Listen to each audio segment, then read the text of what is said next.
Seigneur, on se laisse interpeller par toi, par ce temps de chant, dans la louange, dans les paroles qui nous ont déjà été données.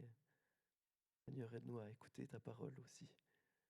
À bénir Jérémie, que tu parles aussi à travers, que tu nous parles à travers lui, à travers sa prédication. Seigneur, merci parce que ta parole est vivante. Seigneur, tu nous parles aujourd'hui.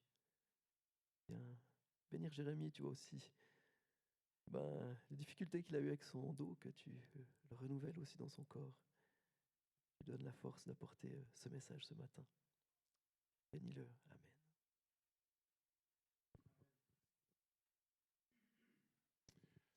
Bonjour à tous. J'avais à cœur qu'on puisse vivre un peu de réjouissance ce matin. Alors j'aimerais que tu te tournes vers ton voisin et que tu lui donnes une chose pour laquelle tu te réjouis, que tu te réjouis de cette semaine. Ça peut être dans le professionnel, ça peut être dans la famille, ça peut être dans ta foi, et qu'on puisse aller chercher un peu de joie, qu'on puisse juste se réjouir.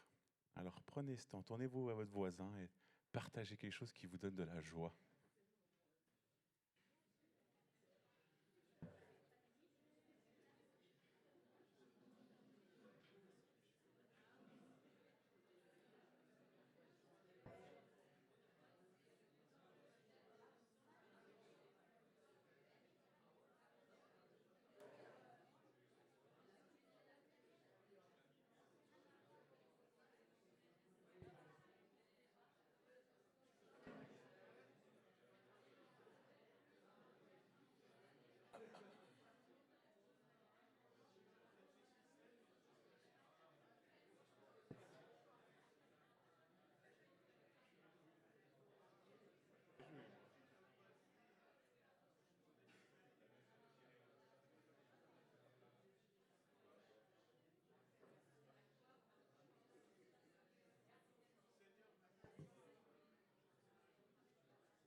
Yes.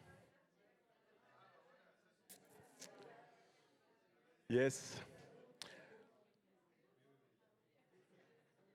J'aimerais vous dire ce matin que la réjouissance en Dieu ne dépend pas de nos circonstances. Ce n'est pas du tout mon message, mais c'est vraiment quelque chose que j'ai fort sur mon cœur là. La joie en Christ ne dépend pas de nos circonstances. Et ce que je vois, c'est que je suis quelqu'un qui me laisse trop aller par des ascenseurs émotionnels. Et je dois me forcer de me rappeler qu'en fait, je suis en Christ. Et qu'il y a une joie. Et c'est fou parce que dès que je reviens dans la présence de mon Père, j'ai cette joie. Mais ça demande un sacrifice. Ça demande de lâcher tous nos fardeaux. Je suis pas du tout dans mon message, mais j'obéis. Et j'aimerais qu'on soit aussi battant dans ce sens-là. Et de se rappeler que nos circonstances sont des circonstances de vie, mais que Dieu est avec nous chaque jour dans ces circonstances. Et ça doit nous réjouir, de se dire qu'on n'est pas seul. Et on a le droit d'être triste, on a le droit de porter des choses, d'avoir des fardeaux, mais en fait, on n'est pas tout seul. Et on doit se rappeler de ça. C'était ce que j'avais déjà sur mon cœur ce matin. Donc, on continue la série, laquelle on a commencé avec David. Donc, je suis sur 1 Corinthiens 3 ce matin. Il y a tellement de choses à dire. Quel passage incroyable. J'ai vraiment kiffé ce passage. Mais je vais essayer de faire au plus court possible et de rester dans les principes bibliques qui nous sont transmis. En introduction, ce que j'aime, c'est de me dire on peut être sauvé, on peut aimer le Seigneur, on peut être fidèle aux réunions, et pourtant on peut rester tellement immature. Quand je lis ce passage, je me dis, oula, ça commence fort, ça vient toucher à l'immaturité spirituelle. L'église de Corinthe était une église qui était dynamique, qui vivait les dons spirituels, c'était une vie communautaire qui était active. Pourtant, Paul va leur dire, je n'ai pas pu vous parler comme à des hommes spirituels, mais comme à des hommes charnels, comme à des enfants en Christ. Oula. Question essentielle en fait, sommes-nous en train vraiment de grandir, de vivre en maturité, ou on est seulement en train d'exister spirituellement? Jésus sauveur, ça c'est fait.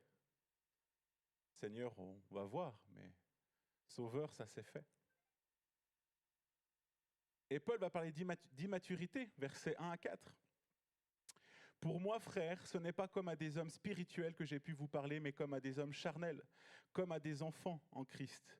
Je vous ai donné du lait, non de la nourriture solide, car vous ne pouviez pas la supporter et vous ne le pouvez pas même à présent, parce que vous êtes encore charnel.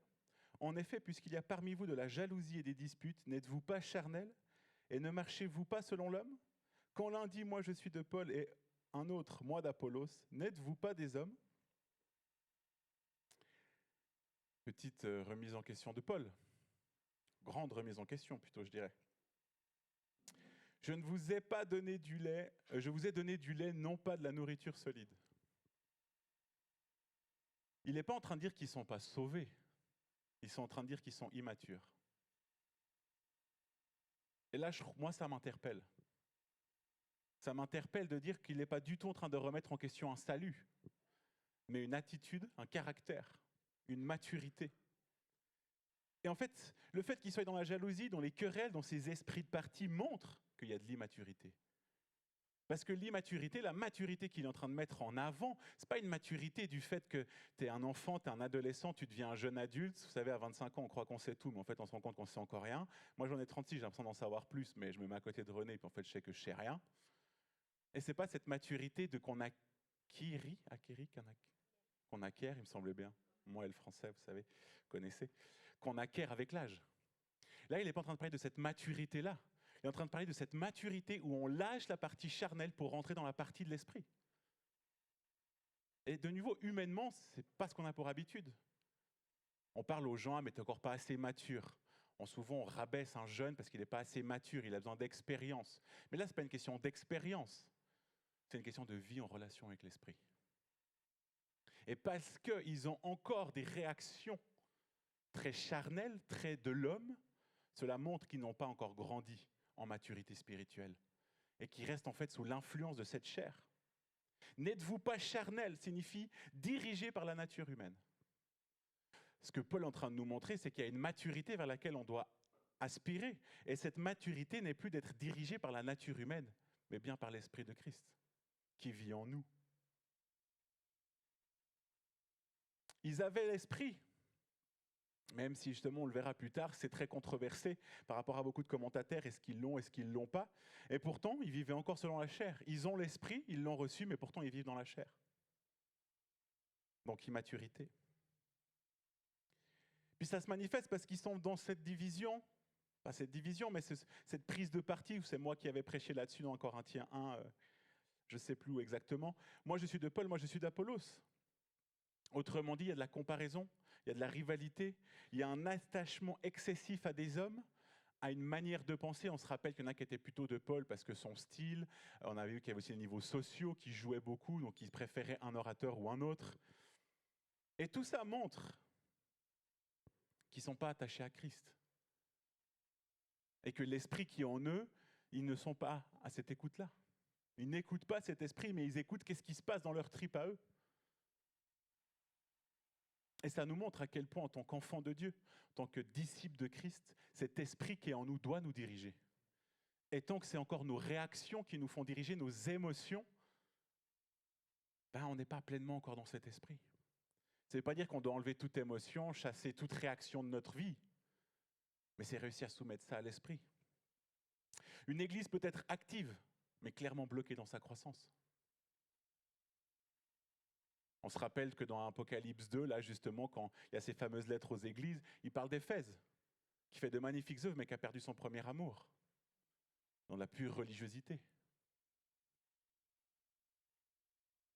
Actif, mais bloqué dans une croissance.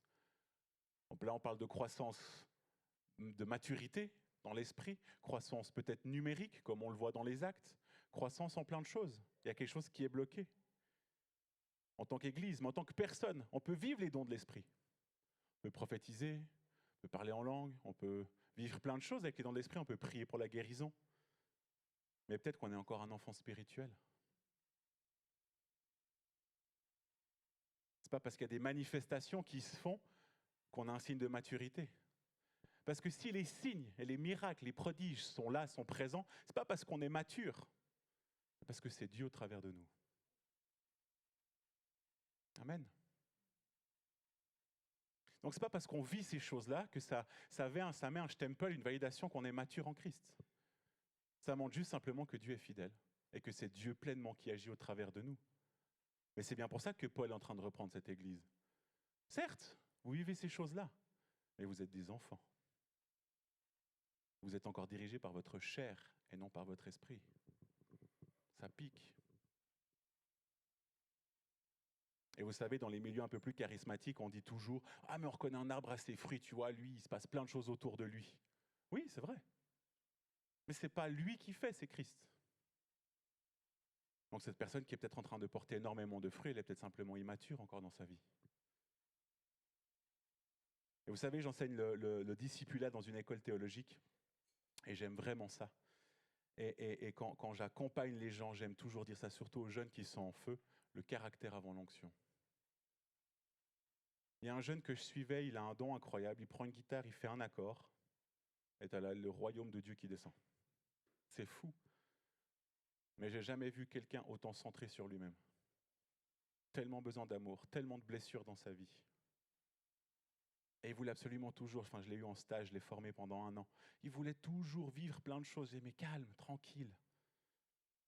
Va chercher, viens, on va aller travailler, on a un temps de formation. Le but, c'est pas de travailler au don, Dieu te l'a donné. Ce que Dieu nous demande, c'est de travailler à notre caractère.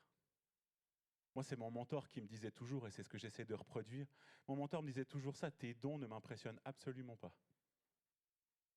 De toute façon, ils viennent de Dieu. À toi d'être responsable de les travailler ou pas. Mais de savoir que tu es enseignable, que tu travailles à ton caractère, ça, c'est impressionnant. Il ne disait pas ça par rapport à moi que je le faisais. Mais il disait, moi, c'est ça qui m'impressionne.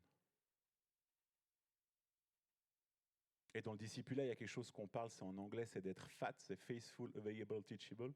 Ça veut dire d'être fidèle, d'être enseignable et disponible. Et c'est à ça qu'on reconnaît un disciple aussi mature en Christ. Parce que nous sommes fidèles dans notre foi, dans notre service, dans notre amour, dans toutes ces choses-là. Est-ce qu'on est disponible pour servir? Et est-ce qu'on est enseignable? Et parce qu'on est enseignable, parce qu'on travaille sur notre caractère, on peut grandir spirituellement. Ce n'est pas l'exercice de nos dons qu'il nous faut grandir, c'est le travail de notre caractère. Donc la maturité se mesure à la transformation du caractère. Dieu veut nous façonner. Bien sûr qu'il veut qu'on travaille à nos dons, on va devoir rendre des comptes pour ça. On va le voir après, il y a des œuvres qui vont passer au feu. Mais l'introduction de Paul, elle est sur le caractère. Les ministères ne sont pas la source, c'est versets 5 à 9. Qu'est-ce que donc qu'Apollos et qu'est-ce que Paul? Des serviteurs, par le moyen duquel vous avez cru, selon que le Seigneur l'a donné à chacun. J'ai planté, Apollos a arrosé, mais Dieu a fait croître, en sorte que ce n'est pas celui qui plante qui est quelque chose, ni celui qui arrose, mais Dieu qui fait croître. Celui qui plante et celui qui arrose sont égaux, et chacun recevra sa propre récompense selon son propre travail. Car nous sommes ouvriers avec Dieu, vous êtes le champ de Dieu, l'édifice de Dieu. J'ai eu cette pensée, alors Sylviane n'est pas là, mais Anne-Lise est là. Je sais qu'elle travaille beaucoup ensemble dans le jardin d'Anne-Lise. Et c'est vrai, je repensais à ça. Elle a besoin de l'aide d'une sœur pour travailler ensemble dans ce jardin. Alors je ne sais pas laquelle des deux plante et laquelle des deux arrose, sûrement un peu des deux. Mais il n'y en a pas une qui est plus importante que l'autre. L'essentiel, c'est un peu le produit fini. Puis ici, je vous encourage à goûter les produits finis d'Anne-Lise. Franchement, ils sont un régal, vraiment. Mais le produit fini, il est bon parce qu'il y a un bon produit. Et le produit, la croissance, elle s'est faite par la nature même. Elle n'a rien pu faire pour ça. Alors j'aime me dire quand même que oui, on le voit, l'ouvrier est qu'un ouvrier. Mais si tu ne plantes pas et si tu n'arroses pas, il y a quand même un problème. Donc pour moi, ce n'est pas juste simplement de se rappeler que Dieu fait croître, et ça veut dire que parce que Dieu fait croître, moi je ne fais plus rien. Non, il a utilisé 2 ouvriers, un pour planter, un pour arroser. Et souvent on dit oui, mais Dieu bâtit son église, certes, mais avec des ouvriers. Et il n'y aurait pas de produit fini dans les frigos d'Anne-Lise à Grandcourt s'il n'y avait pas quelqu'un qui plantait, s'il n'y avait pas quelqu'un qui arrosait. Parce que pour que la terre fasse son travail, il fallait bien planter une graine ou je ne sais quoi d'autre. Mais ce n'est pas les ministères qui sont la source. Ce n'est pas Anne-Lise et Sylviane dans ce jardin qui sont la source de tout ça. C'est déjà la graine en elle-même qu'elle plante. Qu'est-ce donc Apollos? Qu'est-ce que Paul? Des serviteurs, des ouvriers. Paul plante, Apollos arrose. Ils sont des ouvriers. Et souvent, on va regarder à ces ouvriers. J'ai entendu un message dernièrement, pour les plus jeunes à la RJ Login.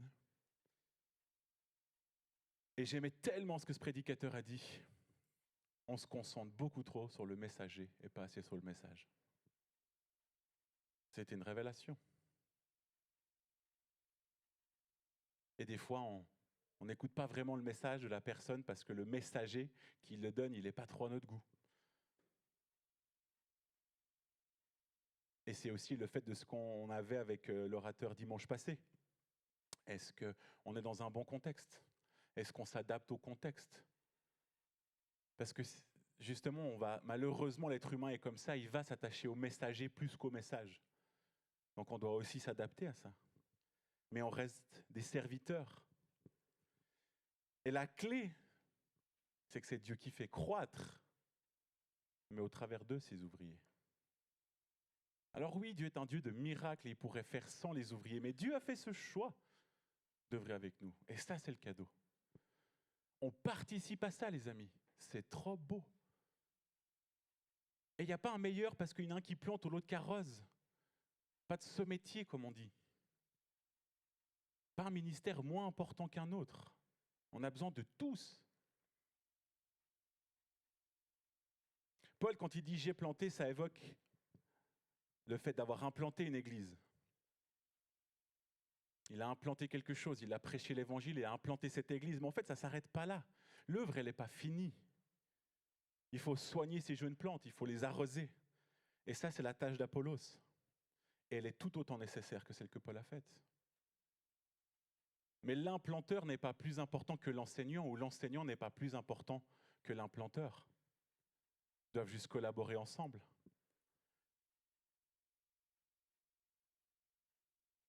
Et ça ne sert à rien de les opposer.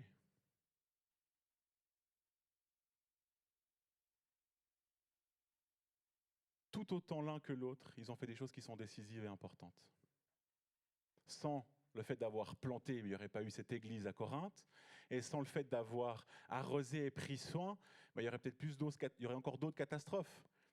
Et du fait qu'ils soient immatures, ce n'est pas la faute d'Apollos. Ce n'est pas Apollos qui a mal enseigné. C'est aussi une responsabilité après à ceux qui écoutent.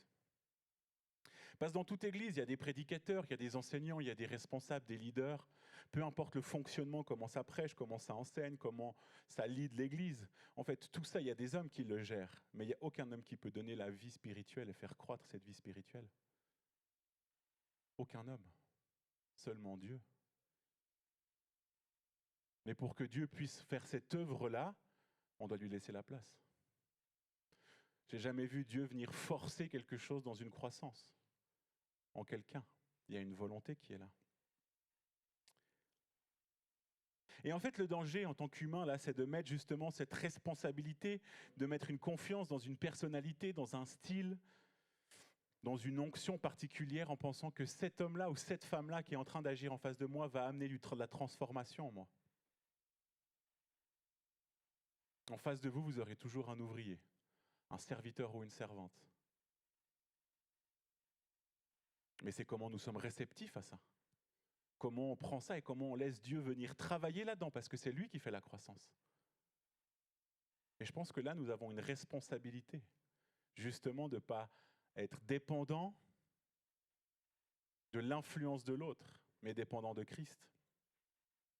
Et d'être reconnaissant que Dieu est en train d'agir au travers de ces hommes et de ces femmes. Celui qui plante n'est rien, celui qui arrose n'est rien. Ce n'est pas une fausse humilité de dire « je suis rien ». Pasteur, prédicateur, je suis rien.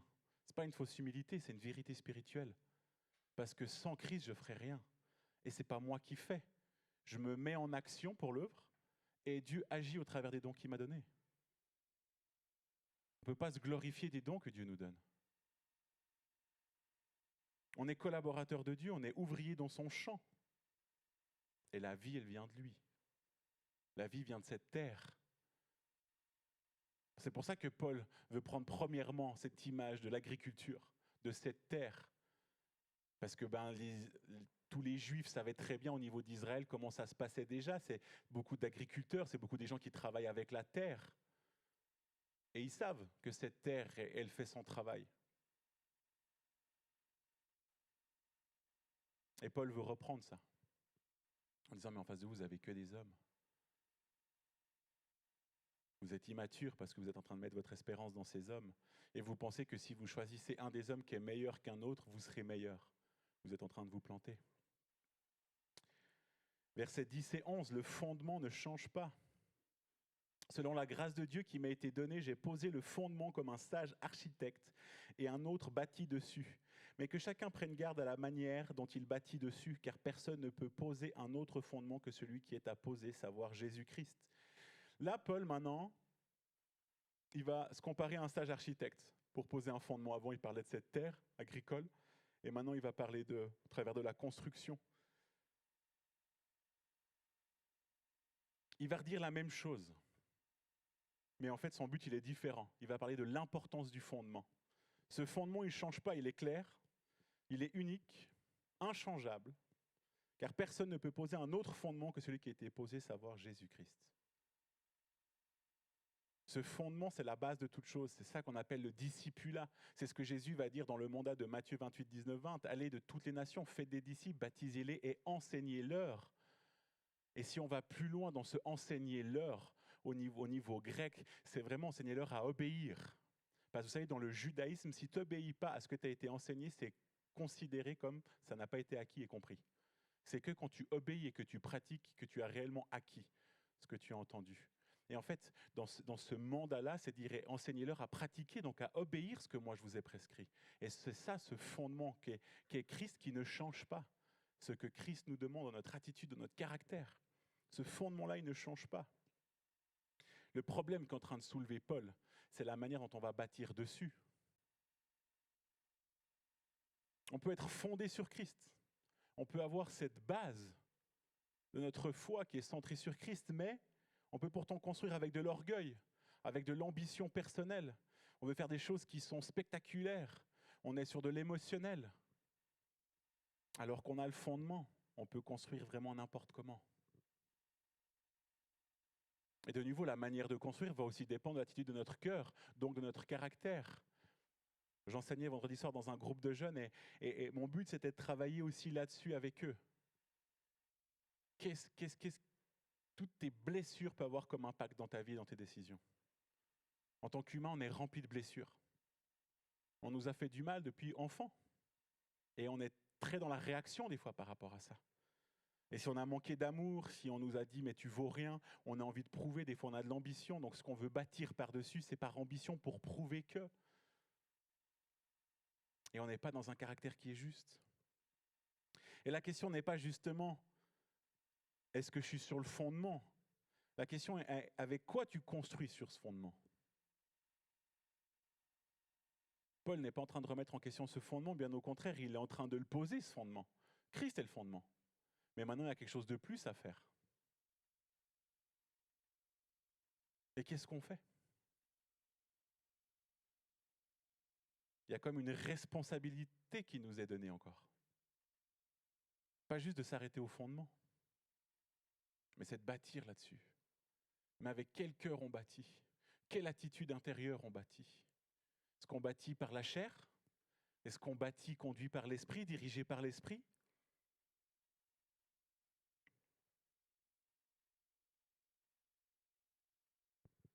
Et la suite va nous aider encore.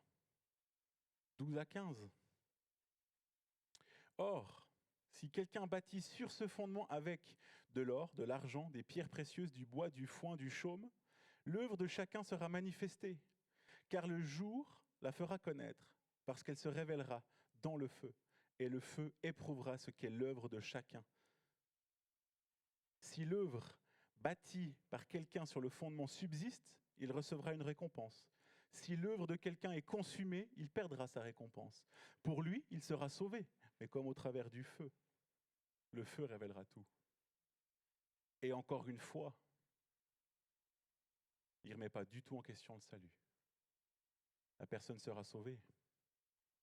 Sur ce fondement, qu'est-ce qu'on est en train de bâtir? Qu'est-ce que nous bâtissons individuellement, mais en tant qu'Église? Paul parle de 6 matériaux: or, argent, pierres précieuses, bois, foin, paille, chaume, peu importe. Il y en a qui résistent au feu, il y en a qui brûlent, d'autres plus rapidement que d'autres.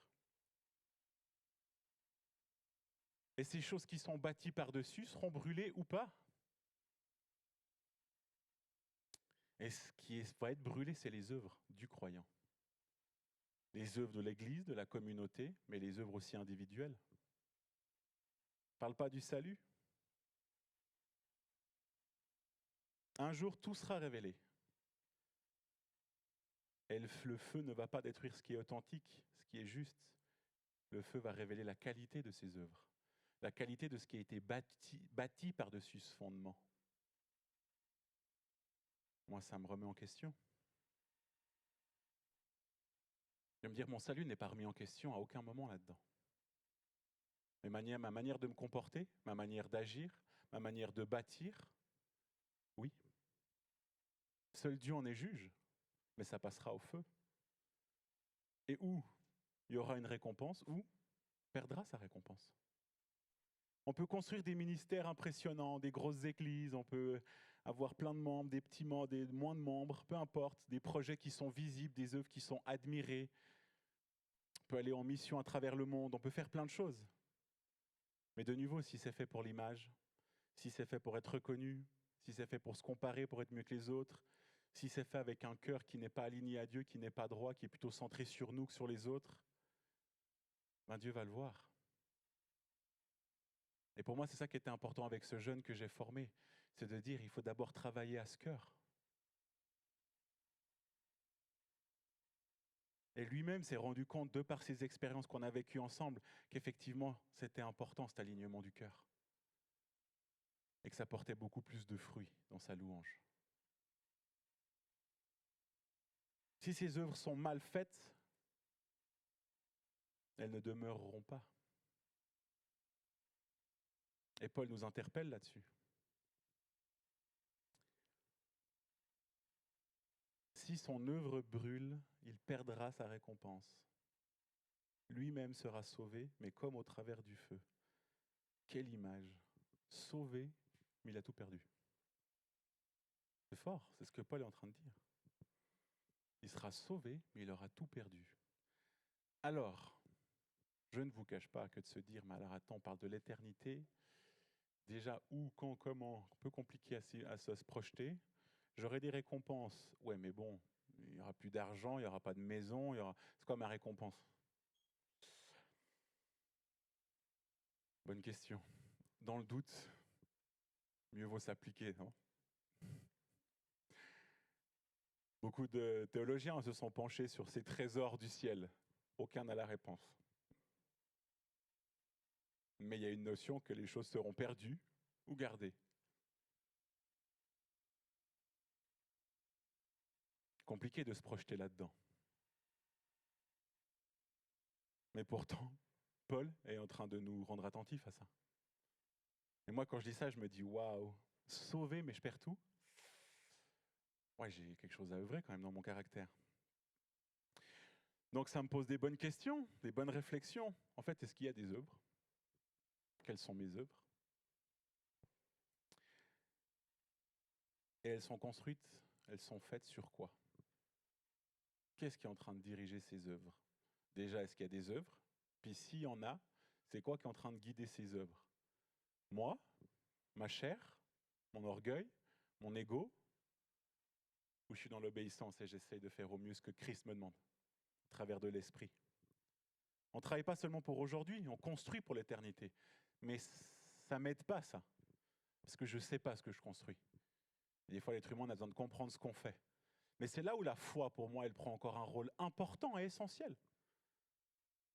De me dire, en fait, je fais confiance. Dieu me demande de bâtir avec lui. Il bâtit son église, il fait croître, mais il me demande d'être un ouvrier là-dedans. Mais alors, Seigneur, je veux être un ouvrier. Et il y a peut-être des œuvres qui sont de paille, puis elles brûleront. Mais j'espère qu'il y en aura quand même de temps en temps en or et en pierres précieuses qui ne brûleront pas. Quoique s'il fait monter un peu trop la température, l'or peut fondre. Mais je ne veux pas œuvrer pour mes récompenses.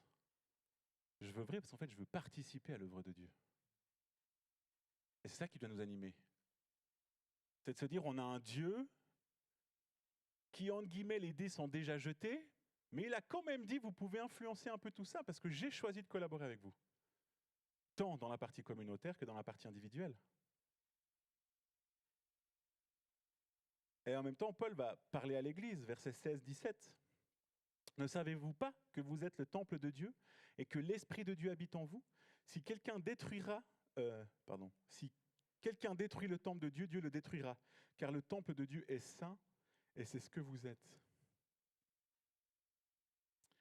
Vous êtes le temple de Dieu. Le vous, il est collectif. Il n'est pas en train de parler de l'individu, il parle de l'Église. Et là, l'Église, ce n'est pas le bâtiment, sinon en grec, ça serait écrit hieron pour parler du bâtiment. Là, en grec, c'est parler de naos. Et en fait, naos veut dire sanctuaire pour faire référence à un lieu saint, à un lieu vivant où Dieu habite.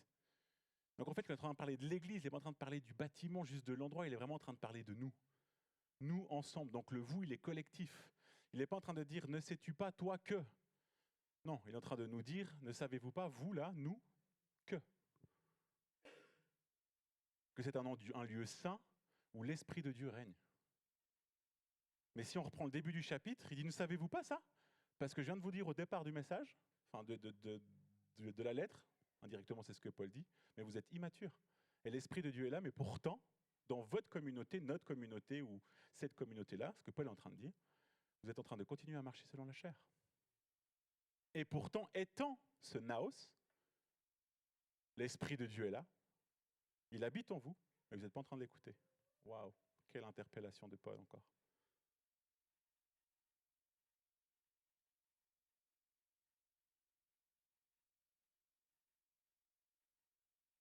C'est une interpellation qui est tellement forte,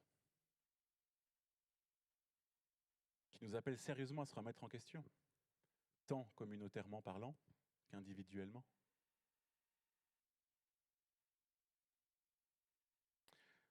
Là, juste une petite controverse, je vous lis ça. Certains se sont étonnés de ce que Paul affirme que l'Esprit de Dieu habite dans cette Église, alors qu'au début du chapitre, justement, il leur reproche d'être encore charnels et non spirituels. Mais comme nous l'avons déjà vu, Paul a la pleine conviction que les Corinthiens ont reçu le Saint-Esprit. En effet, la sanctification et le don de l'Esprit sont des grâces que Dieu accorde aux croyants et non des récompenses pour leur fidélité. Le problème des Corinthiens, c'est qu'ils ne vivent pas selon l'Esprit qu'ils ont reçu. Ils continuent à se comporter à la manière des hommes. Ils restent marqués par leur ancienne mentalité héritée du monde ambiant. Et justement, il y a toute cette question, est-ce qu'ils ont l'Esprit, est-ce qu'ils n'ont pas l'Esprit? Non, ils ont l'Esprit, c'est sûr. Mais ils sont juste dirigés par le monde ambiant. Et heureusement, j'aime cette phrase, la sanctification et le don de l'Esprit sont des grâces que Dieu accorde aux croyants et non des récompenses pour leur fidélité. Amen. Mais pourtant, c'est interpellant de dire ils ont l'Esprit, mais ils ne le vivent pas avec. Donc, Stavaillé, nous avons l'Esprit. Vivons-nous avec. Qu'est-ce qui nous guide encore actuellement? Notre chair? Notre cœur avec des ambitions personnelles? Ou on est en train de marcher selon l'Esprit de Dieu? Paul ajoute une parole, si quelqu'un détruit le temple de Dieu, Dieu le détruira. Paul, ici, il n'est pas en train de viser les ouvriers qui ont œuvré à cette construction. Encore moins, enfin dans le sens qu'il n'est pas en train de dire ceux qui ont mis les mauvais métaux, les mauvais matériaux. Il n'est pas en train de dire vous qui avez mis les mauvais matériaux là, vous êtes en train de détruire le temple. Non. Il est en train de parler à ceux qui sont en train d'essayer de saper ce travail. Ils sont en train de parler à ceux qui veulent peut-être porter cette révolution dans le sens, non mais moi je suis de Paul, ceux qui sont animateurs de tout ça, animateurs de cette immaturité spirituelle, ceux qui ne sont pas en train justement d'amener à la repentance, mais ceux qui sont en train d'animer tout ça. Il n'est pas en train de dire ceux qui sont en train de diviser, Ils sont en train de dire, il y en a qui sont en train d'animer des choses qui vont à l'encontre d'eux.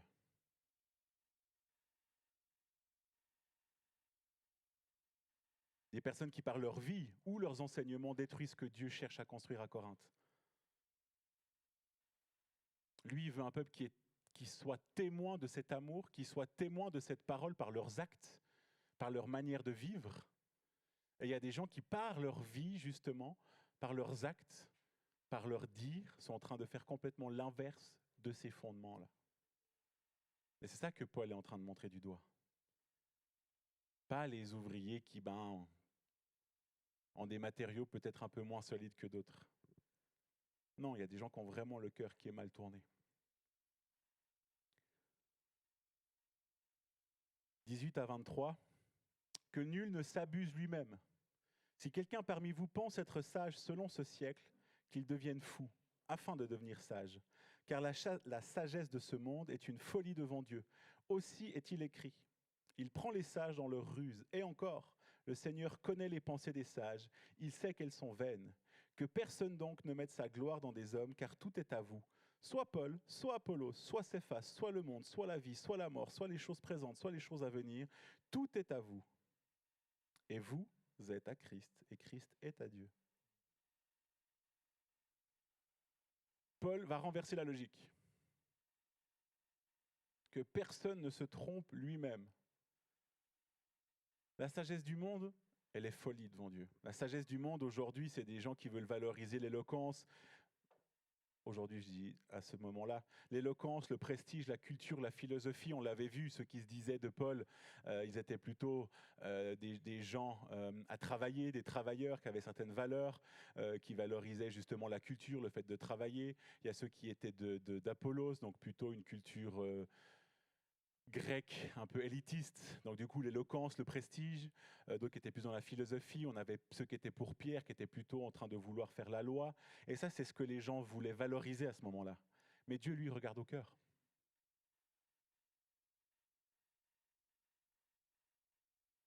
En tant qu'humain, on regarde à des choses qui nous frappent aux yeux, à des choses que le monde veut mettre en avant et valoriser, alors que Dieu lui regarde au cœur.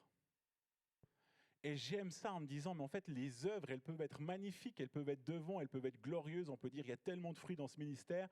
Mais Dieu, il se dit, c'est comme s'il se dit, mais en fait, ce ministère-là, moi, parce que le gars qui est en train de porter ça ou la nana qui est en train de porter ça, son cœur, c'est une catastrophe. Et c'est pour ça que des fois, en tant que chrétien, on peut regarder des pasteurs. Alors, je ne vais pas montrer les États-Unis pour montrer les États-Unis, mais il y a beaucoup d'évangiles de prospérité là-bas ou en Afrique. Mais ce qui se passe, c'est qu'aux États-Unis, c'est très médiatisé. Et se dire, mais comment ça se fait que ces églises avec une théologie de prospérité aussi grande, aussi, avec autant de dérives, pourquoi ça marche? Parce que Dieu est quand même Dieu derrière. Et Dieu prend quand même soin de son peuple. Et Dieu bénit, parce que ce n'est pas une question de est-ce qu'on est bon ou est-ce qu'on n'est pas bon. Dieu va regarder au cœur et cette personne devra rendre des comptes à Dieu pour ça. Ces œuvres-là seront passées au feu. On peut se dire, ah, mais c'est tellement injuste, église là-bas ou ici ou là-bas ou encore où on regarde. Tellement de choses qui ne vont pas. Oui, certes. Mais c'est Dieu qui fait croître. Dieu s'occupe de l'ouvrier qui a son cœur qui est mal placé. Paul dit un truc extraordinaire, que personne ne mette donc sa fierté dans des hommes, car tout vous appartient. Paul, Apollos, Céphas, le monde, la vie, ça nous appartient. Tout est à nous. C'est fou. Autrement dit, quand il dit ça, pourquoi vous divisez pour des hommes? Ils sont tous au service de votre croissance.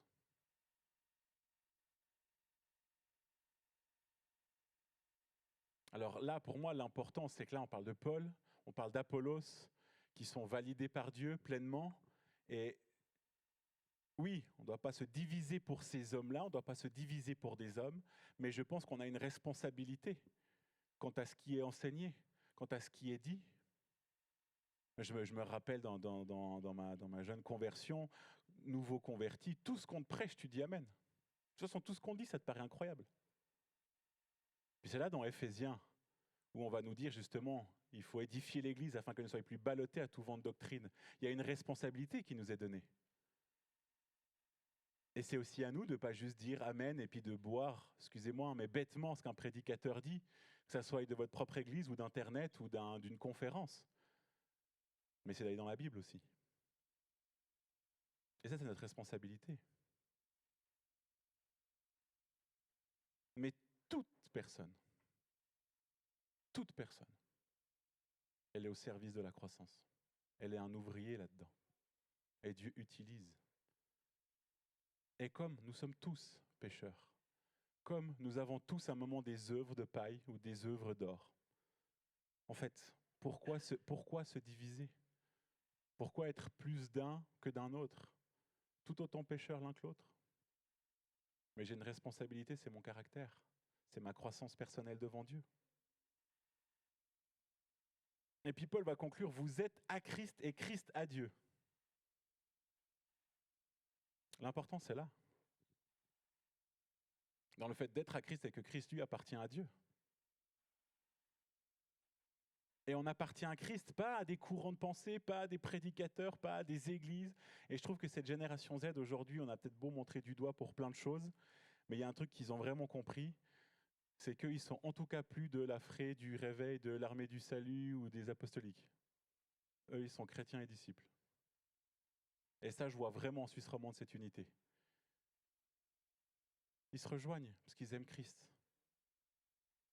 Et ils sont de moins en moins en train de se diviser par des partis, des courants théologiques et ce genre de choses. Parce qu'ils ont un tel combat dans leur quotidien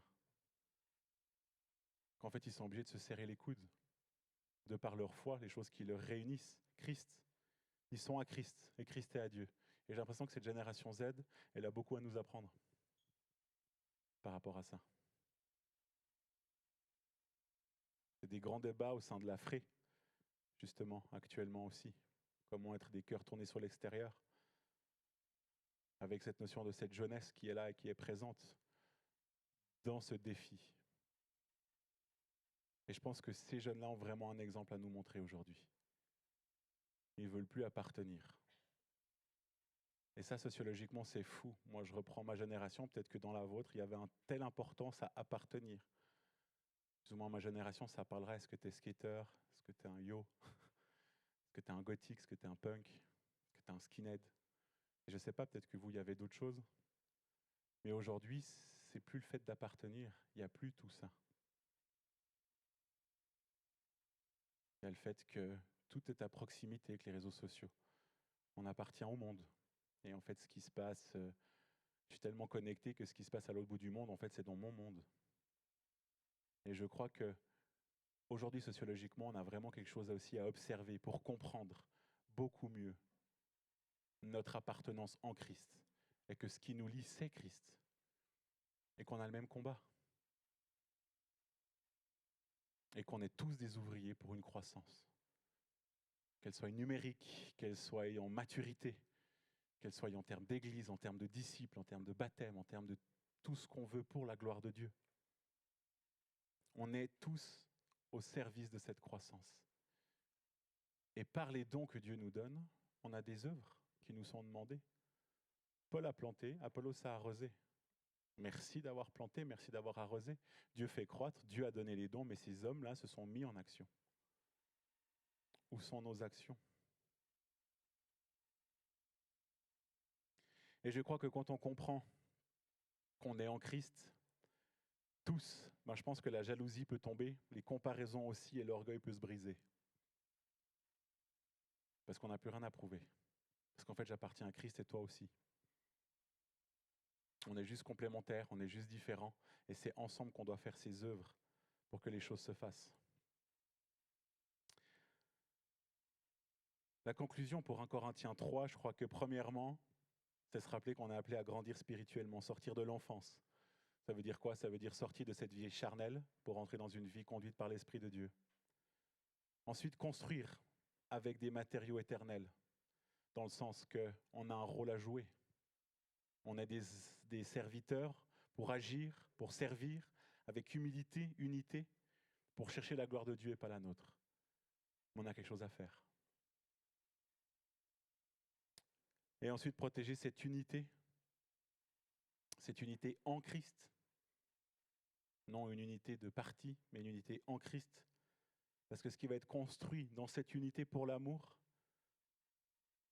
ça va rester. Mais ce qui va être fait pour nous, ça va disparaître. Donc, grande question. Est-ce qu'aujourd'hui, on est en train de construire quelque chose qui demeure? Et est-ce que je suis un spectateur ou un ouvrier? Je répète cette question avec laquelle je vais vous laisser ce matin. Est-ce que nous construisons quelque chose qui demeure? Et est-ce que tu en es spectateur ou est-ce que tu en es un ouvrier? Jésus, merci pour cette parole au travers de l'apôtre Paul. Merci encore, Jésus, pour qui tu es pour nous. Quelle espérance, quelle joie en toi, Seigneur, c'est merveilleux. Et je te prie, Père, dans le nom puissant de Jésus, qu'au travers de ton esprit en nous, tu puisses nous interpeller ce matin. Non dans une condamnation, non dans la culpabilité, parce que c'est pas ce que toi tu fais, Seigneur. On veut refuser toute condamnation qui serait là parce qu'on sait qu'elle vient du diable. Mais on veut se laisser interpeller par toi, Saint-Esprit. Tu es un gentleman et tu viens avec douceur, amour et bienveillance nous interpeller au travers de ce message. Et je prie qu'on puisse prendre et saisir ce qu'on a à saisir ce matin.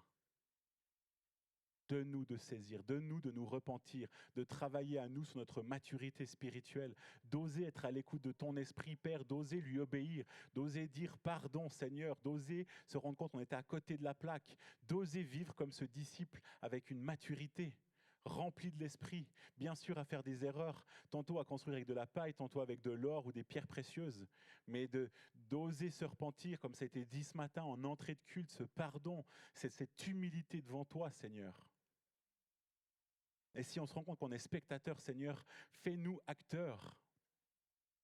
Et Jésus, que chacun se rende compte que ce n'est pas grave de se planter, mais d'oser essayer avec toi. Et si on se plante, on se repent. Mais Seigneur, mets-nous en action, mets-nous en mouvement. Jésus, agis en nous et que toute gloire te soit rendue, Seigneur. Amen.